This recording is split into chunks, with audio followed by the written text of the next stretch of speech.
Good morning and welcome to the ADS Securities Markets Update. The Greek negotiations continues with no deal so far, while the new deadline is on Sunday, leading the global stocks also to decline further, whether in the US, Europe, or also in Asia. The Chinese stocks today tumbled sharply today. The Shanghai Composite Index declined by more than 7.7%. Hang Seng also lost more than 3%, and now the Japanese Nikkei 225 is losing around 0.3% so far.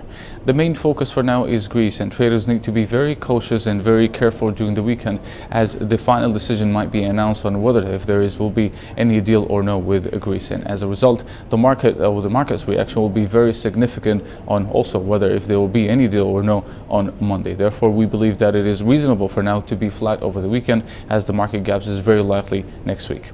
As for the Asian session today, a few economic figures were released during the Asian session from New Zealand and Japan, which had a notable impact on the market. Beginning with New Zealand, the trade balance surplus unexpectedly doubled the expectations toward 350 million in May, up from 183 million in April, while the estimates were to post a deficit of 90 million New Zealand dollar. And this is also the highest surplus in almost 2 months or since March of this year.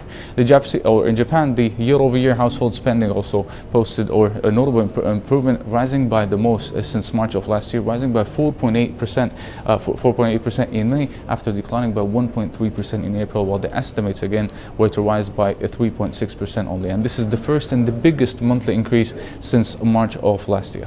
Moreover, the inflation data in Japan came in also slightly better than expected. The Tokyo core CPI eased back towards 0.1%, down from 0.2% during the month of June. However, the national core CPI advanced by 0.1% compared to a rise of 0.3% during the month of May, while it had been anticipated also to come in with no change. Finally, the unemployment rate remains also stable at 3.3% as widely expected. Today, there are no economic releases in Europe or even in the US. However, the market volatility is likely to increase further ahead of the weekend and ahead of the key weekend for Greece, in addition to the global equities reaction to the sharp decline in the Chinese equities.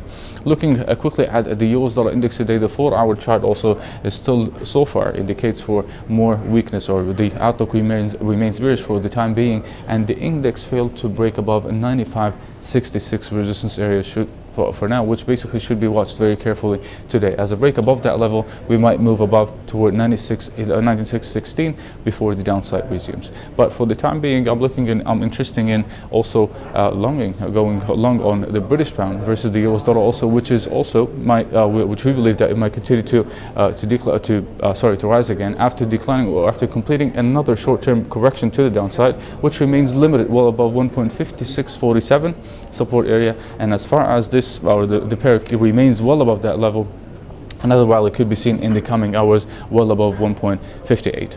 Finally, I would like to remind again our traders today to be cautious and to be very careful ahead of the weekend, as this is the most uncertain Greek negotiations on a record, and no one can guarantee the outcomes and how the market will react. This is it for today. You can follow us on our social media sites, Twitter, Facebook, and YouTube, to get the latest economic releases, reports, and analysis. Thank you for watching. I'll see you once again next week. Have a good weekend.